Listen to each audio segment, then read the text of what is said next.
Hello, Canucks fans, and welcome back to another episode of the Canucks Conversation, delivered to you by the great folks at DoorDash.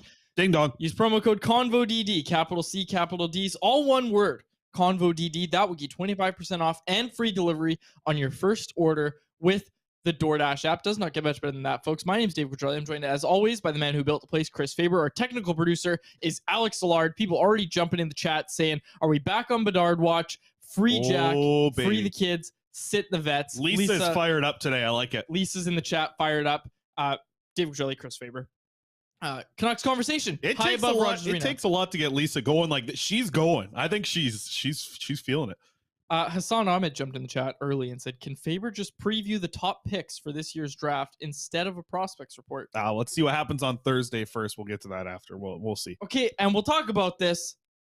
A win on Thursday doesn't change anything. That's what I keep trying to say to you. And I know unless Jack Rathbone's in the lineup. Sure, I understand that you're not one of these people that's like, maybe they could turn around and make the playoffs. Like, that's what this is all about. Maybe we're only 10 games in, Quads.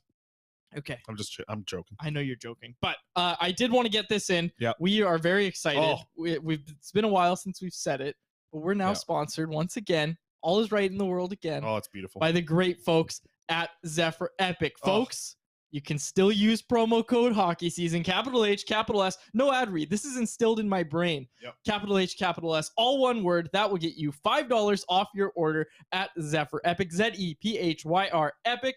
Check them out on all platforms. They got great social media, Facebook, Twitter, Twitch, the TikTok machine. TikTok, I got 10,000 views on a video yesterday. That's right. Okay, this isn't about you. This is about the great folks at Zephyr Epic. Check them out.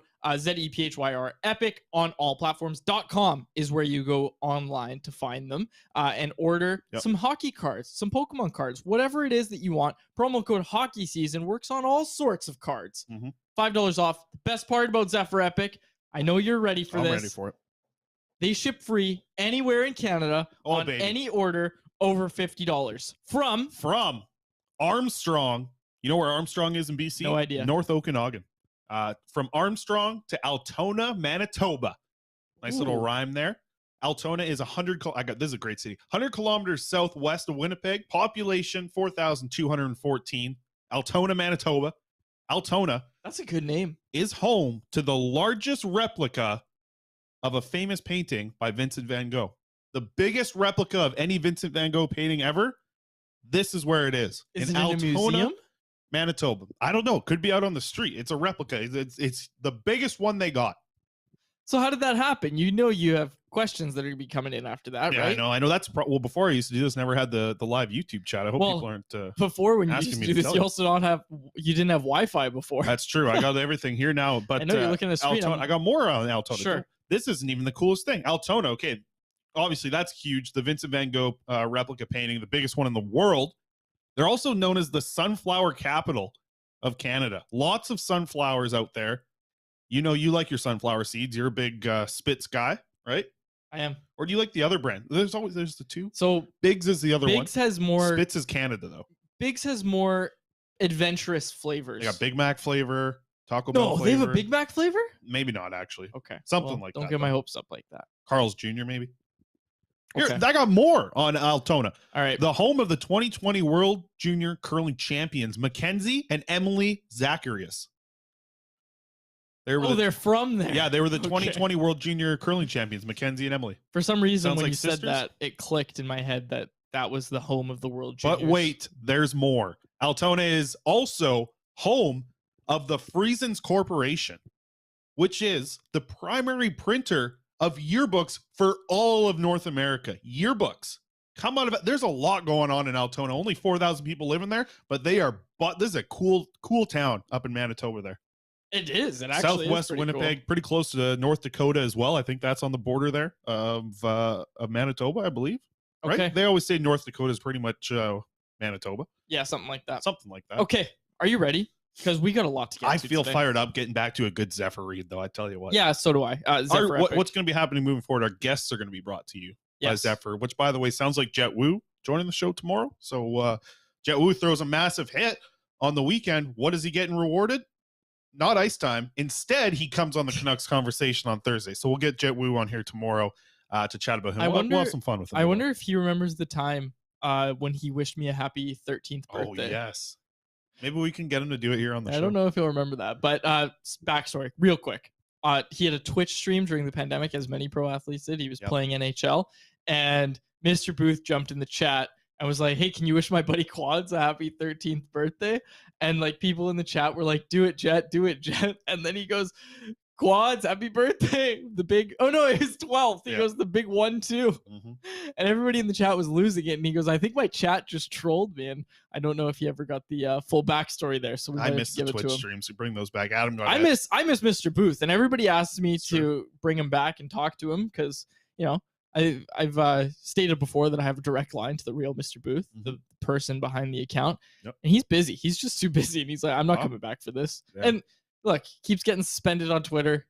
He's, you know, whatever. Well, what you can, maybe it's a better space for him now that Elon Musk has taken over. Maybe they want the trolls to come back. All right, he could get a blue check mark for $8 a month, I think. Jeffrey Lee jumped in the chat, says he's coming to Canucks Combo to seal his fate with the team. Oh God, yeah. Instead of asking for a trade request, you can just come on our show, and we'll get to that. Hey, you know Jack Rathbone hasn't been playing games, Chris. Maybe we'll get Mikey on the show next week after that. He's still with Abbotsford.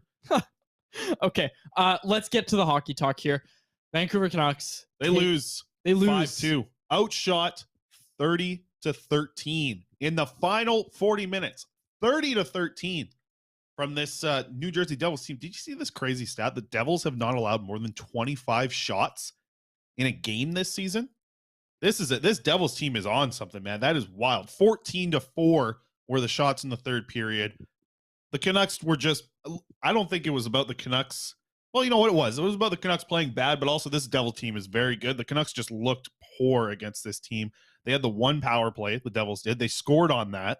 What, within 10? How many goals that this was year? Unbelievable. How many goals is that? How many times has that happened this year where the Canucks give up a power play goal within 10 seconds? They got the worst penalty kill in the league, the Canucks do. 60% effective right now. Can you believe that? You know, the Canucks would be a lot better at penalty killing and just at winning hockey games in general if they could just keep Elias Pettersson on the ice for the entire time. Sure. He's trying so hard. He's trying so hard. His dog rating's through the roof. He's killing penalties. And look, I've had this conversation with a few people now because we keep throwing out, and again, we're not even suggesting a full rebuild where you move Quinn Hughes and you move Elias Pettersson. What I'm suggesting is just making some forward-thinking moves where, you know, you don't play this game where you say, we're going to try really hard to extend Bo Horvat. Learn from what happened with Miller. Trade Bo Horvat while he's on pace for 50 goals or whatever it is that he's on pace for right now. Let Bo Horvat try and Trader Jim season. Let Bo Horvat try to build up some value, and then you've got to move him. You cannot triple down on this core. And I know everybody, the buzzword is double down. Everybody in the media is using that term, but you can't go over it again and again and again, the same song and dance. And now you've locked up Bo long term. I don't even know what the right number is for the Canucks. Like, I think the Canucks number, this is just my opinion, Canucks number is, you know, an 8-year deal. I think everybody wants an 8-year deal on both sides. But wait, let's say it at the exact same time. 8 years at. Are we saying what the Canucks want? The number that the Canucks want. Okay, annually. 3, 2, 1. 6.75. Okay, 6.75. Pretty close. Sure. I don't think it's that high. I think it's 6.5 or lower is what the Canucks want him at. I mean, Bo Horvat's on pace for 60. He's not going to get that. But, like, if he even gets close to 40, mid-30s, God, he's not taking $6 million. Cap's going up. Nowhere close in the sixes is what it's going to be. He's 28. This is a chance to cash in. You think he's taking 6.7? No. Imagine Bo Horvat scores 38 this year. Like, that's possible. He's got 8 goals in 10 games. I mean, he could get to 38. Man, then he hits free agency. Ryan O'Reilly's having a down year. He's the other big center. Dylan Larkin's the other big center. He's actually having a pretty decent year. But Ryan O'Reilly's like on the down, and that's going to be interesting too because the Blues, they're really slumping. And I think I saw a comment today from the general manager, just like I think Harmon posted this about them just kind of thinking if a rebuild was the thing to do. And like that would mean Ryan O'Reilly would be out on the market again too, right? Like this could be a very interesting trade deadline for some of these big name centers who, you know, Horvat and O'Reilly are kind of in the same area of what they can do. And I think one's a little bit more defensive, one's a little more offensive, but similar players. But man, back to Pettersson. There was times I was keeping an eye on Pettersson, and after every shift he would finish, and there was just like, you could feel the disappointment coming off of him on the bench. Like he would be down in that he always when he finished his shift, he sat at the end of the bench every time. And there was one point where he sat down, they got scored on right after his shift. I just saw him like drop his head, just like, God damn, man. Like he's trying so hard. His line actually had a pretty good game. They've been good together. We'll talk more about them in a little bit. Kuzmenko's trying hard too. Led the team in dog last night. Yeah, he had a good dog rating last night, Kuzmenko did. But man, I feel for Pettersson because it's like every time he's on the ice, that's when you're watching and paying attention. Every other line last night I didn't think was very good at all. The Devils outplayed the hell out of them, man. Can you pull up the what did the Devils post on their Twitter here? This was unreal. This is the best post of the night on Twitter, I think. Yeah. Johnny Canuck must hold the L. Oh. They posted tonight. Johnny Canuck holds the L. They replaced the stick in the Johnny Canuck logo with an L. Well done by the Devils. Just a little salt in the wound by the Devils. The Canucks have no direction. It really sucks right now. It really, really sucks. And I think that's the next topic. Next topic we're going to talk about here. Well, let's Luke Shen real quick. Beat the wheels off of Miles Wood there. What did you think of that? What did you think of that whole play? And then Joshua gets thrown out of the game as well. I didn't think Joshua was the third man in. Well, I think Shen, from what I saw in the replay, Shen was upset that Miles Wood started punching him before Shen had his gloves off. Like, the two hadn't really agreed to drop the gloves. And you know Shen's going to agree, but it was almost like Wood knew he was going to get the crap beat out of him because it's Luke Shen he's going up against. And he just tried to get a couple in early, and Shen did not like that. I think that's what really pissed him off. And again, we'll talk to him tomorrow. The Canucks have a day off today, so we didn't get a chance to talk to him today. Obviously, he was thrown out of the game last night, so he wasn't made available. But like that was what I saw, was Miles Wood kind of going at it a little too early, and Shen really didn't like that, and that's why he kept hammering on him when he was on the ground. That caused Nathan Bastian to come in as the third man in. Dakota Joshua evens the odds, and Joshua and Shen are the ones given the misconduct. Yeah. A little bit of fight anyway, from Joshua. Yeah, but I don't care. Before we get to the defense score, I know. I know. I don't want none of this talk about, sure, Luke Shen's playing great. Luke Shen's been a nice story, but it's not, what about that fight last night? It didn't mean anything. All it meant was the Canucks lost arguably their second best defenseman right now. Top pairing defenseman. That's all it meant. And this isn't a knock on Luke Shen. This is a knock on the Canucks. This is a knock on any media member that is, and not you. I'm not talking about you. I'm not even talking about anybody in particular. I'm just saying anybody who's looking at this team and trying to find positives at this point. Look, there's one positive on this team, and his name is Elias Pettersson. Okay? That's where we're at right now. And now you need to figure out what's happening next. You can't keep going with this.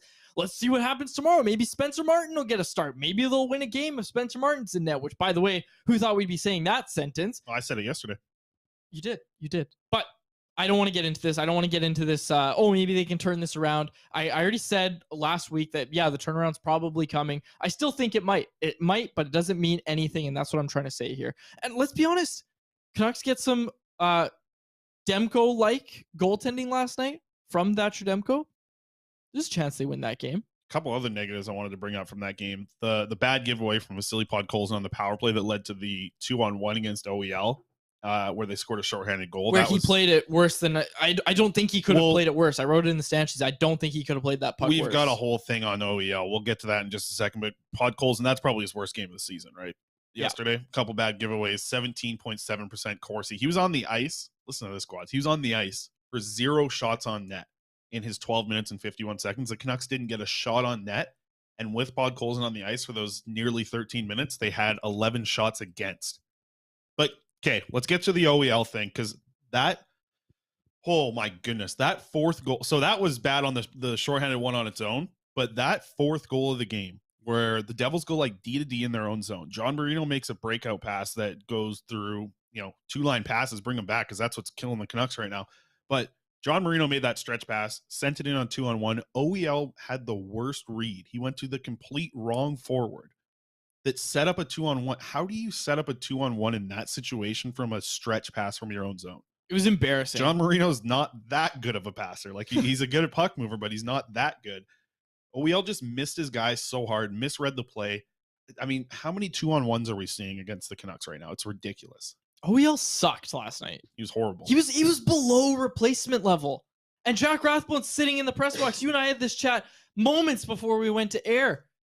Jack Rathbone's been in for 3 games. The Canucks have won 2 of those games, Chris. There he is, free Rathbone. Free Jack, man. This is actually unbelievable that this team right now, and I'm sorry, they are past the point where they need to be sitting veterans. They need to be sitting guys like OEL for performances like that.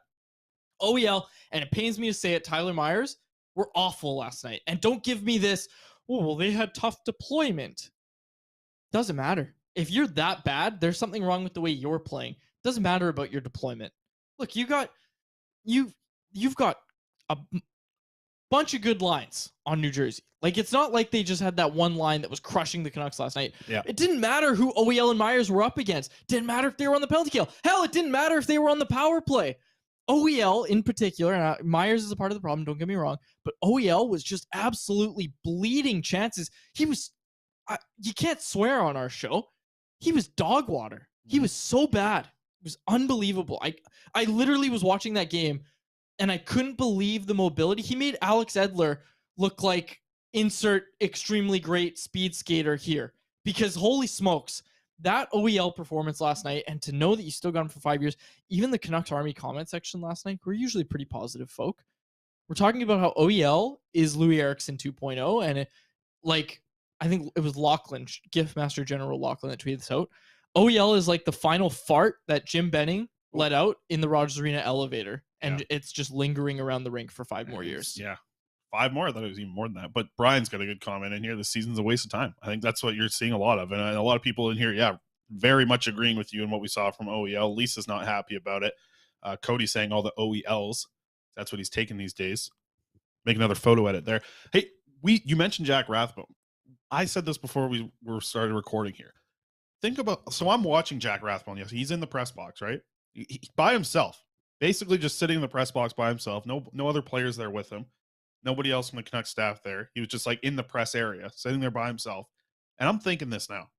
Jack Rathbone has been a healthy scratch, 7 times?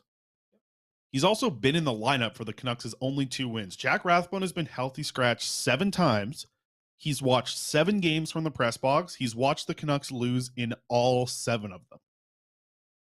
I know that's not like a fancy stat, right? That's not a fancy stat to see that you've been on the ice for wins and losses.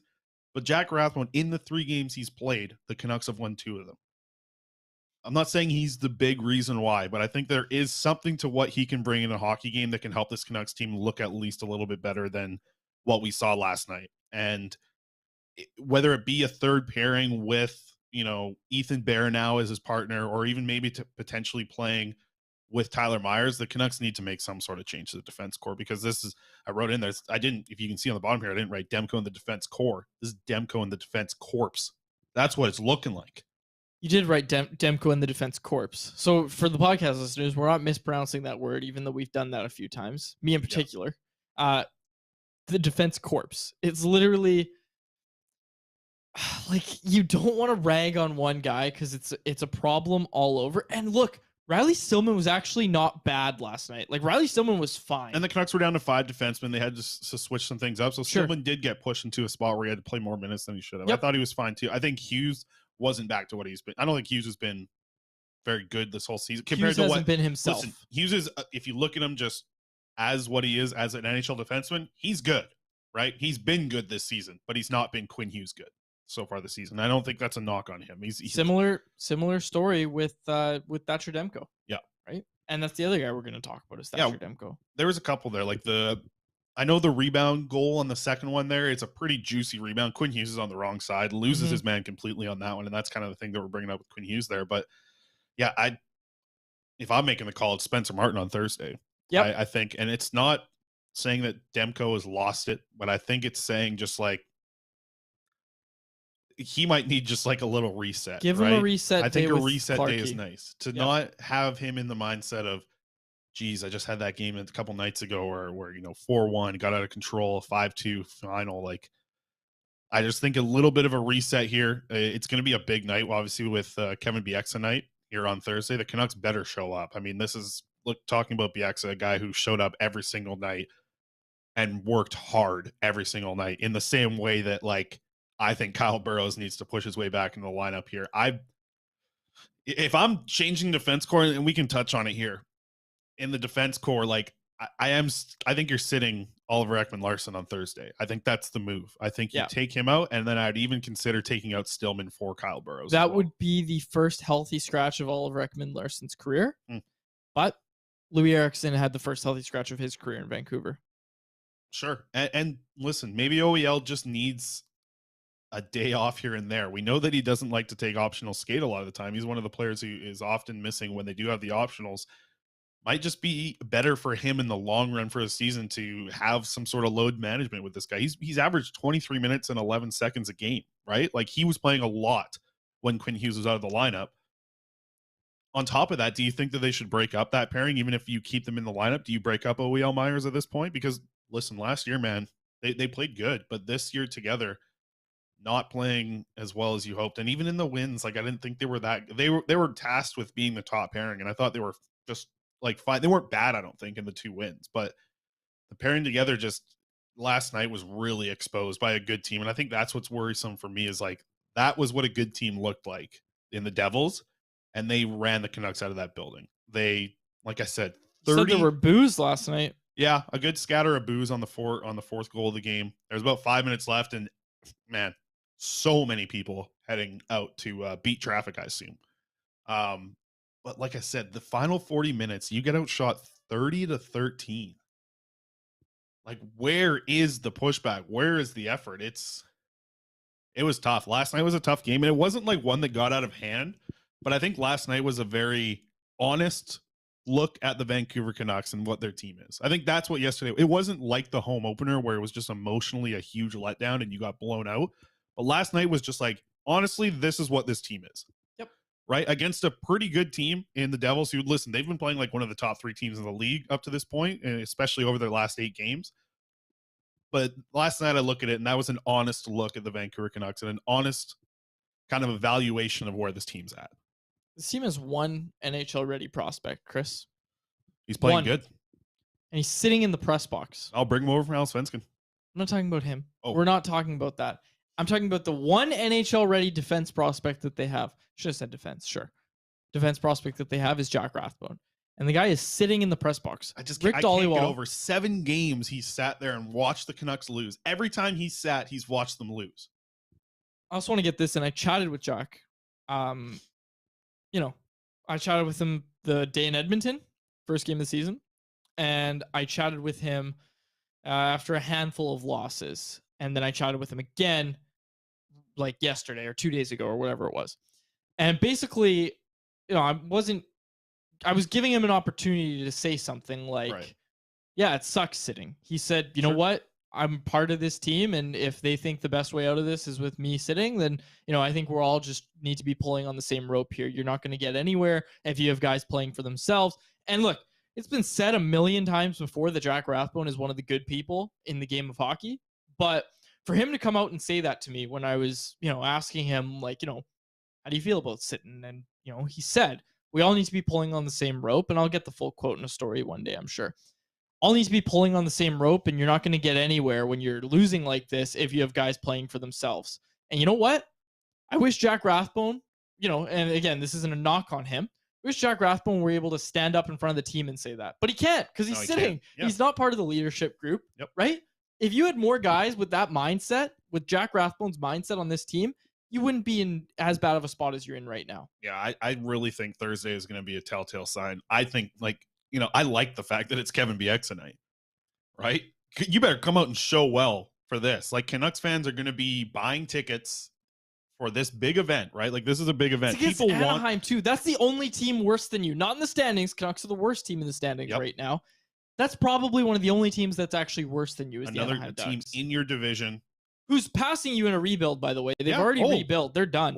They're coming up. They're coming up. They've got all their prospects. They're still adding more. Like, that's what's so tough. And Lachlan Irvin wrote an article about this on Canucks Army. It's there right now about why tanking teams are, one, ahead of the Canucks in the standings right now, and two, why these teams that we've been told and we've seen are bad and have been bad for years are already starting to pass the Canucks. Yeah. And they went from their competitive windows in the early 2010s, and the Canucks, let's be honest, their last competitive window was back then as well.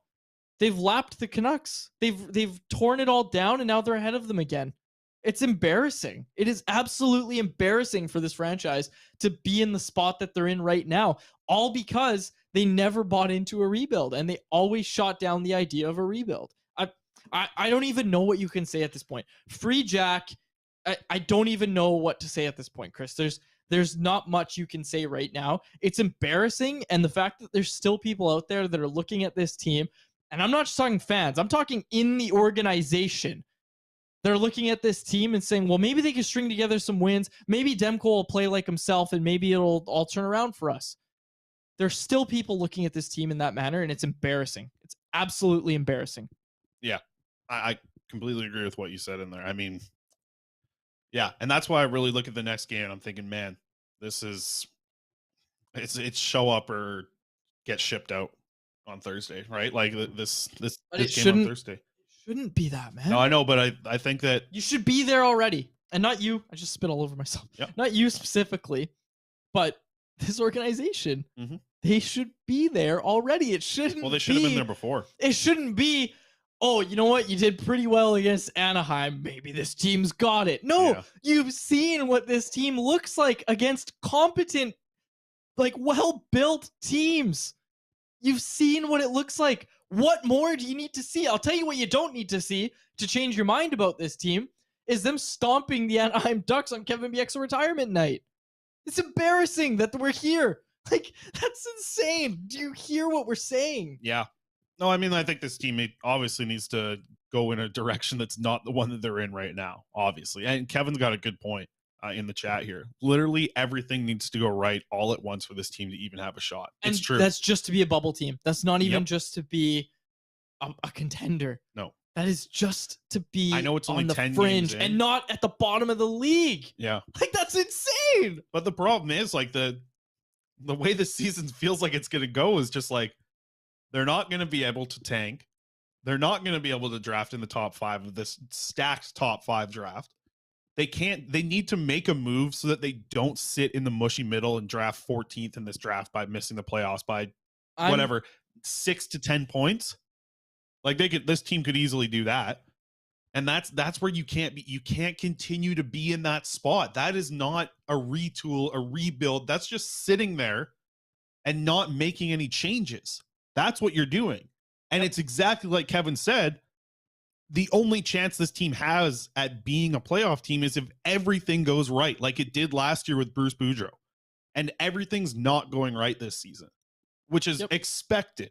So if you're not going to make changes, you're simply going to be a team that finishes 20th in the league, misses the playoffs, drafts 12th, picks up another winger who can score and maybe does things on the power play, but isn't going to be a guy who drives things at the NHL.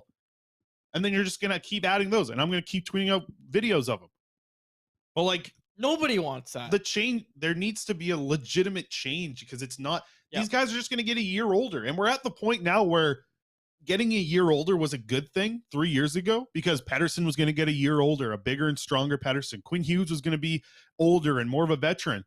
We're only like 2 or 3 years away from saying like every time a player gets a year older, it's not a good thing anymore, right? When Pettersson starts turning 30, when Pettersson, when Hughes gets to 30, that's when we're like this. They're going to absolutely blow what they have with this team and these stars and these good players. This is why you needed to make changes years ago. And it's not just like one game is telling you this. It's just now you have a 10-game sample size to talk about for this season. It's the worst start the Vancouver Canucks have had in 10 games since 1987. Shout out Rob Williams for that. It's unbelievable. Unbelievable. And lots of people coming in the chat agreeing with a lot of it. Yeah. It's tough. Like where you have to go for changes from here, but where do they even start, right? Like where do they even start? Because I see people sometimes like on Twitter in the comment section like trade everyone. What does that actually look like? No, but you can't trade OEL, right? No one's taking OEL. What are you unless you're attaching like Jonathan Lekarmaki and your first round pick in 2023. Mm-hmm. That's how you can trade OEL. Can you retaining like a freaking $1 million off of it? Sure. Can you? And Knob's right. It sucks to watch without hope because that's what's being lost right now in the first 10 games. Yeah. And Brian said a hamster wheel Canucks. Exactly. So the question of where do the Canucks actually go from here? Let's take a second to answer that because look, we've used the word rebuild. Sorry, before you go off here, the next thing on like the docket here is positive takeaways. Who wrote that? I put that. I have some positive takeaways. I don't think we're gonna get to that. today. Maybe we'll save that for tomorrow. Yeah, today's not the day for that. Whoops. Okay. Seriously though, with this Canucks team, we've said rebuild, and you have the fans saying trade everybody. Just trade everybody. What does it actually look like? In my opinion, trading everybody except for Quinn Hughes and Elias Pettersson and building this team around those two guys, arguably a franchise defenseman and a franchise center, which you've seen rebuilding teams, right? Those are the two hardest pieces to acquire, right? Canucks have them, okay? You build around those two teams, okay? Those two players, rather. What you do next is crucial because, folks, I didn't mention Thatcher Demko when I mentioned those two untouchables, and there's a reason for that. Thatcher Demko, arguably, and this does not have anything to do with him not playing like himself this year. This is not me saying, I don't believe in Thatcher Demko, I want to see him traded. That is not what I'm saying. This is me saying Thatcher Demko has a ton of value because he's on a great contract, and right now I know he's not playing his best, but teams know that Demko is going to come back to what he was at before, right? Teams know, and the Canucks know, everybody knows, that Demko is not going to look like this forever. Now, when I say it in that context, my fear is that he's going to start stealing them wins again. They're going to end up in that same mushy middle, as you put it, and end up drafting 12th overall in a very deep draft where the top 5 is very, very good. Okay? That's where my concern comes from, because I think Demko's fantastic. I think Demko's going to bounce back. You move Thatcher Demko, and you're getting assets back. Not only that, you're actually exposing your team for what it is, okay? You, right now, right, Thatcher Demko's playing a little bit below average. Spencer Martin's probably going to be fine. Like, Spencer Martin, I think Spencer Martin's played a little bit better than many would have expected. I don't think that's a criticism of Martin for me to say that. But if you make Spencer Martin your starter for the rest of this season, you are making your team look themselves in the mirror and say, wow, we really were getting bailed out a lot. And look, Jim Rutherford said it before about how the Canucks are getting bailed out by Demko last season. It's great that he recognized that. Why is the idea that, oh, well, that was great, let's do that again. Let's double down on that because you're not getting it this year, and this is where we are. You're left with this bad team that isn't getting bailed out by their all-star goaltender, by their Vezina caliber goaltender, because he's not playing like Vezina caliber right now. Expose your team for what it is. Is that the first move of a tank then? That is the first move of a tank. That's the smartest initiation of a tank. That is the strongest move of a tank this year. And I think you're also trading Demko because you believe in Ian Clark. And folks, you've heard me talk about Ian Clark before. I believe in Ian Clark as a goalie coach. He's still here for 3 years after this season. Remember that. He signed a 5-year contract, folks. He's not going anywhere. And hang on a sec. I got more on this. You believe in Ian Clark. He worked on Spencer Martin and took this ECHL, AHL tweener in Spencer Martin, who was 26, turned him into a capable NHL backup. You've got Archer Seelovs developing in Abbotsford. I see where this is going. Hang on a sec. I'm not suggesting you throw Seelovs in for starts this year, but I am suggesting that, hey, you've got Mikey DiPietro on loan. You've got Colin Delia trying to remodel his game. Let him be the NHL backup. Give Spencer Martin starts this year. Spencer Martin's earned a longer, he's earned more starts. Are we talking about, moving out a starter because the Canucks have lost faith in him and think Spencer Martin's going to be a fantastic starter? No, we're talking about moving away from this year being, again, it is a tank. Yeah, it is a tank. You're trying to get the worst possible position in the standings so that you draft very well in next year's draft. And again, the Canucks don't need to blow up a lot to make that happen. Like people talk about this, oh, they're going to end up in the mushy middle because things are going to start clicking. Sorry, but if things start clicking and you still don't have Thatcher Demko, this team's not going anywhere. This team is not going anywhere. And again, Spencer Martin's gotten points in every start he's made, but you are not going to get anywhere as a team without Thatcher Demko, and you need this team to look themselves in the mirror, take some freaking accountability, because right now it's embarrassing. Like, we keep using that word and we keep using unacceptable all the time as the players do, but it's bad. It's bad right now. And in my opinion, the first move of an actual tank, not a rebuild, keeping in mind that you have a pretty solid goalie prospect in Archer Seelovs coming, not a rebuild. You're not initiating a rebuild. You're initiating a tank for this year so that you get an impact player in this year's draft and make at least some forward-looking moves. Someone brought it up in the chat. How many firsts are the Toronto Maple Leafs giving up to get Thatcher Demko? Well, and then Yash brought it up as well. Obviously, the Canucks are going to trade it for Tyler Benson, but think about like the Oilers. Think about the Leafs. Think about these teams that really, should be. It's hard to get a goalie like Demko. These are teams that should be competing for a cup, right? They have enough talent on their roster, but what are they missing? There are lots of teams around the NHL missing. I've heard it talked about like Bo Horvat would be a great piece for a team wanting to make a push for a Stanley Cup, right? Like he would, sure. He'd be your third line center on a Stanley Cup competitive team. Demko makes the most sense. Demko would be the biggest impact a team could add. If they're trying to go on a Stanley Cup run and they get a good Thatcher Demko, my goodness, that return should be massive. Yep. I don't even know what to say. And then on top of that, you do the Horvat deal because you're not re-signing him. You're adding more prospects. You're adding more picks. You are accelerating a rebuild so fast. But man, the problem is I don't think this team wants to take a step back after signing JT Miller to 8 years. I don't care. They've taken the step back. Yeah. It's not their choice at this point. They've messed up. Admit you messed up. Move on. Do something. I hope they do, but I don't think they're going to. My voice is bouncing off the walls because I started screaming. But I'm serious. Like, I don't think they're going to either. But it's not our job to say, we think this management group's going to do this, and we think this is a good idea because the management group said so. No, it's a bad idea to keep running it back with this group. You messed up. Own it. Don't run it back again. Don't keep Thatcher Demko in this mess because, as someone pointed out, you're never going to be able to tank if Thatcher Demko's on this team. True. He will not allow it. He's that good, folks. He's that good. But you've gotten a glimpse at what it looks like when Demko isn't on his A game, which you can't expect from him for 60-plus games a year. You just can't. He's not going to do it every single game.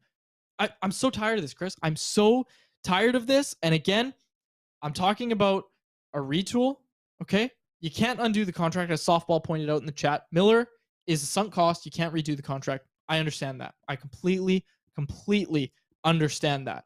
But you can't expose this team for what it is, get a really good draft position. And not only that, Chris, hang on a sec. Because trading Demko, everybody's talking about, and when I say everybody, I mean me, talking about, okay, well, that'll make the Canucks have a bad record. They'll get better draft position. They'll draft the top of the second round. They might draft in the top 5 if they have a bad record, right? They can't, again, if they finish 32nd, they can't go below 3rd with the new rules. So that's nice. They get Fantilli, name you can trust. 4th. I'm just saying that this is unbelievable when you come back to looking at this team in the sense of, look, Thatcher Demko is holding them up. He's holding them afloat. And you're never going to be able to rebuild if you keep Thatcher Demko. And this is the first move of a tank. What a great comment from Yash. Is Thatcher Demko the next John Gibson? Like, think about how good John Gibson was for Anaheim. Mm-hmm. Probably keeping them from being the team that had first overall picks. Right? Did this not just happen? Who the Ducks actually, like, moved out players. But because Gibson was there, he kept them in game. He won. Nobody's probably, like, single-handedly won more games for a bad team in the last 5 to 10 years than John Gibson. That's the type of what a goalie does in this situation. Right. And we've got some comments in here as well, which is just kind of like saying, like, can you see an NHL management doing that though? No. And I just think the situation they're in where they've come in and saw success in their first year, and it's Jim Rutherford. And does Jim Rutherford really want to be here for a 6-year rebuild? Right. Does he want to just maybe try and hope to squeeze out where get the anything can happen mentality and get another little, run through the playoffs on his record? I don't think he's here for a 6-year rebuild, man. But when he came here, the fan base is smart enough to know that and see that, like, they should be pissed. And I don't think it's going to take much more games to have all of the fan base be on the same page. Because right now there's a lot of smart fans of the Canucks fans who are very committed to watching this team rebuild. And you're not seeing it happen from the organization as well. There's still, I saw a comment earlier, they're still trading players from the farm for a guy who's going to play in your third pairing, for a guy who might be a 4th-line center for you while Curtis Lazar's out. The process isn't leading towards a rebuild right now of what this team's been doing over the since they've taken over this new management core. They're not getting younger. They're not doing a rebuild. that's just, there's nothing indicating that in my eyes watching this team make moves. Even though that is a path that makes so much sense to so many people, and you just went on an incredible rant about it. That's not what they're indicating at us. The breadcrumbs being led down the path are not going down a path that is a rebuild. I'm gonna say it again because I kind of lost my train of thought. But you know, when you move Thatcher Demko out, not only are you getting good draft positioning, you're also loading up on picks. We just said it might be multiple firsts for Thatcher Demko. Like, you are loading up, and this is what I'm saying is I am not even viewing this as a rebuild. I'm viewing this as a punt on this year. Like, you're already here. What are you gaining by this team coming back and almost getting to the playoffs? Nothing. You're in this hamster wheel. So my point, Chris, isn't to tear it all down, rebuild for 6 years. No, screw that. You've got good pieces in Elias Pettersson and Quinn Hughes, but you don't have nearly enough around them to support that. Quinn Hughes' partner is Luke Schenn. He's gone next year. Luke Schenn's not even going to be around for this. Yeah. This is insane that we're having this conversation. It's not a 6-year rebuild. It's a move Demko out, get a bunch of assets, hope that you get Connor Bedard this year, because all of a sudden he's making an impact on this team as soon as next year. There was a comment earlier, Canucks fans have no hope. That's your hope. You know, that's you your hope. You hope that you can get Connor Bedard. And again, that's the only hope that you can really have. And again, like, you can get assets back when you make these trades, right? Like, it doesn't have to be a 6-year rebuild. It can be a quick turnaround. The quick turnaround that they're dying for, it's not coming by putting Band-Aids on broken bones like you've been doing for the past 10 years. It's not working. Change it up. Do something forward thinking for once in this organization's life, tenure, whatever you want to call it. Since Mike Gillis, maybe. Do something that actually looks toward the future and makes anybody, just anybody, believe that you have a plan. Good comment there. Like, and not exactly his comment, but like, imagine how bad this would look if they lost Horvat for nothing too at the end of this, when you could have just, it's so easy to see the path of going down the rebuild. I don't know how many more it's going to see, but getting near the end of the show here, I don't think we're going to hit the positive takeaways today. I don't want to. Horvat's got 8 goals in 10 games. Oh, okay, that's cool. No, that's good for him. That's good for him. Good for makes him. It makes it even more hard for the Canucks to sign him. Yeah. Quickly, little prospect report, and then we'll get out of here. Another busy show tomorrow. Appreciate everyone in the chat. Chat was blowing up today. Appreciate it. Surprised your voice is still there at all. No, you're done. Okay, you're done for the day. Jonathan Karamaki, I watched the first 40 minutes. He's looking extremely good. Okay. You're happy about that? I think he was looking good. I'm excited for him in the World Juniors. A little positivity there for you. Wrap it up. Let's hit the Betway, and then let's get out of here. By the way, last 2 days on Betway, we have crushed. Okay, we hit the plus 500 the other day. We hit plus 1700 yesterday. 2 huge deals for our Betway there. The plus 1700 yesterday, Quads. Yeah, no, you're over it. All right.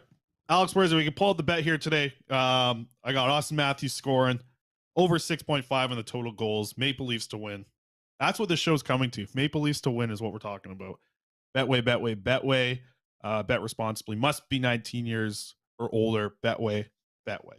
Any closing remarks here, Quads? People are really, I see the chat loves the rant. It's good. I put my all into that. I'm not going to have a voice tomorrow. Yeah. You're battling it a little bit too. You said you're coming in, you're all stuffed up. I'm sure that the steam kind of blowing out your ears likely cleared up your like, that's how much I care.